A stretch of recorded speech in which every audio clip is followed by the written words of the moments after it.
Nossa, isso daí é muito para mim falar, mas é o seguinte, olha, nós temos aí o nascimento da filosofia justamente na Grécia Antiga, em regiões separadas. A Grécia ela não pode ser pensada como o Brasil, por exemplo, que é unido pela federação. São unidades autônomas, né? Várias cidades autônomas que vão se desenvolvendo através do comércio.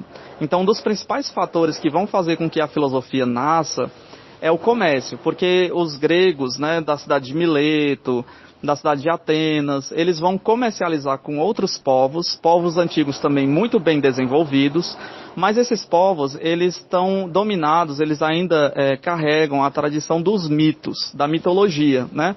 O nascimento das cidades pelos deuses, a organização social através dos mitos fantasiosos, da criação da terra, do universo. Tendo em vista isso, Jailson, a filosofia ela vai surgir na Grécia como uma forma, né? A primeira forma é uma investigação da natureza pela natureza, onde os mitos não se aguentam mais. Por exemplo, o primeiro filósofo chamado de Tales de Mileto, ele sai da sua cidade de Mileto e ele é um grande comerciante. Então ele começa a perceber, rapaz, como é que aqui os povos egípcios, eles são desenvolvidos na matemática, eles fazem as pirâmides, eles têm grandes construções, e como é que eles são tão inteligentes se eles não seguem os mitos gregos, se eles não seguem as mesmas tradições dos gregos, se eles não seguem os deuses politeístas gregos. Então, a partir daí, agora é tentar investigar as ações da natureza para poder entender a própria natureza. Como o próprio Tales de Mileto fez em uma das suas investigações, que ele percebeu que o ano ele é dividido por estações, onde tem tempos que chovem mais e tempos que chovem menos. Então, ele, ao observar esses fatos e ser um astrônomo, ele percebeu que a ação da natureza, num período de 4 anos, pela ação da natureza, ia chover muito. Então, se ia chover muito, as pessoas iam plantar, por exemplo, muito feijão. Se todo mundo tem muito feijão, Tales de Mileto fez o seguinte, ele deixou todo mundo plantar, ele plantou também, aí ele estocou o feijão dele e ele comprou o feijão das demais pessoas. Tudo barato, porque todo mundo tinha o produto chamado feijão. Contudo, ele, nas suas análises astronômicas, percebeu que a Grécia, lá em Mileto, ia passar mais 4 anos de seca profunda. Então, ele, ao estocar o feijão, ele esperou que a seca viesse. E aí, quando chegou a seca, ele foi vender o feijão, que agora ninguém tinha mais, muito caro, e enriqueceu com isso. Para dizer que os primeiros filósofos, eles fazem uma investigação através da physis, que é chamado de natureza.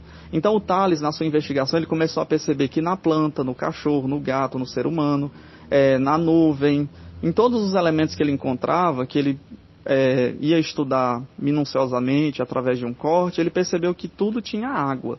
Então os filósofos da natureza, eles partem da natureza e procuram um elemento comum. Então para o Tales, tudo surgiu do úmido, tudo surgiu da água, porque a água é um elemento presente em todos os elementos que ele foi estudando, né? Nas plantas, animais, vegetais e por aí vai.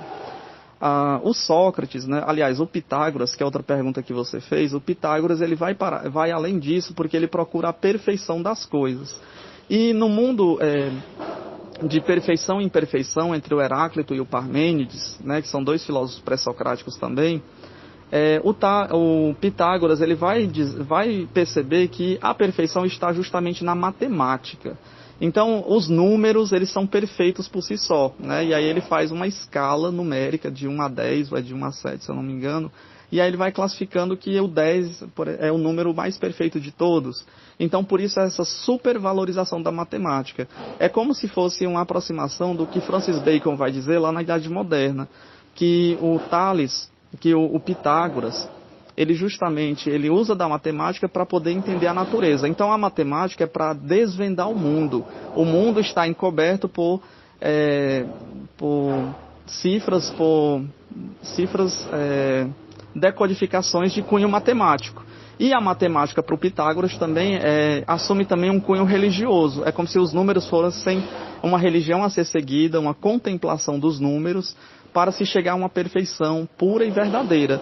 Tendo em vista isso, o próprio Platão ele vai ser um tipo de pitagórico. Ele é um discípulo de Pitágoras também, além do Sócrates. Lembrando que aí você já pode fazer essa diferenciação para os seus alunos, que Tales de Mileto foi o primeiro cara a fazer filosofia, porque ele estava se distanciando dos mitos, estava inventando calendário, estava procurando de forma racional explicar a realidade. Mas, contudo, quem deu o nome filosofia não foi Tales de Mileto. Ele estava fazendo uma nova ciência, mas ele não sabia o que era aquilo. É como você tem um menino, mas você não sabe o nome dele.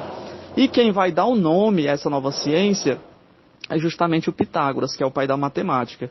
E aí a gente vai, como você está trabalhando com alunos do 6º ano, você vai fazer aquela divisão básica. Filo, né, vem do grego e quer dizer amigo. E Sofia, nós conhecemos várias pessoas chamadas de Sofia. Sofia vem do grego e quer dizer sabedoria. Ou seja, para o Pitágoras e para os filósofos, com certeza, né, até na contemporaneidade, filosofia, ela nada mais quer dizer do que amigo da sabedoria. Porque como o próprio Tales dizia, Pitágoras afirmava, que o ser humano tem uma breve existência. A gente vai viver no máximo 100 anos de idade, e aí a gente pode esclerosar, perder a memória, né? A nossa memória vai se cristalizar, vai ficar mais lenta. Então a gente só pode ser amigo. Quem é que tem a sabedoria verdadeira? Para nós cristãos hoje, Deus tem toda a sabedoria, né? Para os gregos antigos, que eram politeístas, apenas os deuses, porque eles são imortais. E por serem imortais, são eles que podem contemplar a sabedoria do universo completa.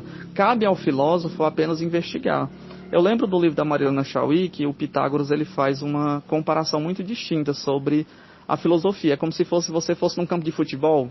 Aí os jogadores, eles não podem ser filósofos, porque os jogadores, eles estão competindo, eles querem ganhar. O Corinthians quer ganhar do São Paulo, do Flamengo, e por aí vai.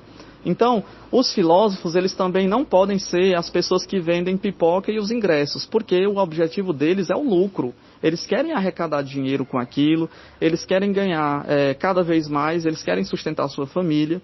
Os filósofos, para o Pitágoras, nessa perspectiva de analogia, seriam as pessoas que assistem ao jogo, né? As pessoas que vão por um interesse desinteressado, né? Interessante botar essa palavra, interesse desinteressado, em apenas contemplar o jogo, né? O filósofo está ali, então, numa visão neutra, por assim dizer, entre aspas, para observar o fato ocorrido. No caso aqui é o jogo de futebol.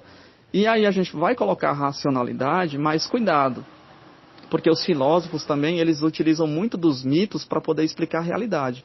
E aí foi essa a terceira pergunta que você fez, do dualismo platônico. Nós devemos entender e passar sempre isso para os alunos, que o pensamento de Platão nada mais foi do que uma síntese que ele fez de Heráclito e Parmênides. Heráclito, ao dizer que ninguém banha no mesmo rio 2 vezes, é dizer que se eu entro uma vez, o rio já passou. Se eu saio, o rio passou de novo. A minha pele já cresceu 1 milímetro que seja, o meu cabelo cresceu, o vento passou, a água também não é mais a mesma. Então tudo muda, tudo está em constante movimento. Diferentemente de Parmênides, que dizia que o ser é ou o ser não é. E o ser tem que ser, porque se não for, a gente não pode conhecer as coisas. Nesse sentido, existe algo que permanece. Lembra lá daquelas aulas do professor David, né? Ou era o professor Maírton que falava da questão de tirar uma foto na sala de aula e a foto ela congela a imagem. Na verdade, aquilo que faz com que nós percebamos que somos aquilo que somos, né, que diga eu sou Ricardo, quando eu olho uma foto minha de bebê, uma foto minha de criança, uma foto minha de 10 dias atrás, é a minha consciência. Então a minha consciência nada mais é do que aquilo que me faz concretizar as coisas, né, tornar-se concreto. Nesse sentido, Platão, ao estudar as teorias de Heráclito e Parmênides, ele vai agora formular a teoria do dualismo platônico, né? O mundo das ideias, que aí seria esse mundo onde eu tenho a ideia de mesa, e a minha ideia, eu posso transformar numa mesa de 5 pés, vai continuar sendo uma mesa. Eu vou pensar numa mesa bonita, numa mesa feia, numa mesa quebrada, mas vai continuar sendo mesa. E essa ideia é perfeita, porque ela não pode ser destruída das nossas ideias. Já o pensamento de Platão em relação ao mundo sensível, que é outro tipo de mundo, é o mundo em que vivemos. O Platão ele vai dar mais credibilidade para o mundo das ideias. Por quê que é para o mundo das ideias? Porque o mundo das ideias ele é perfeito, ele não passa, é a ideia de mesa. Já o mundo sensível é aquele que nós estamos atrelados pelos 5 sentidos, né? Pela visão, olfato, audição, paladar e tato. Esses 5 sentidos, eles nos dão força, eles nos dão vez, eles nos dão possibilidades de conhecer o mundo. Só porque para o Platão, esses 5 sentidos eles são enganosos, vejam bem.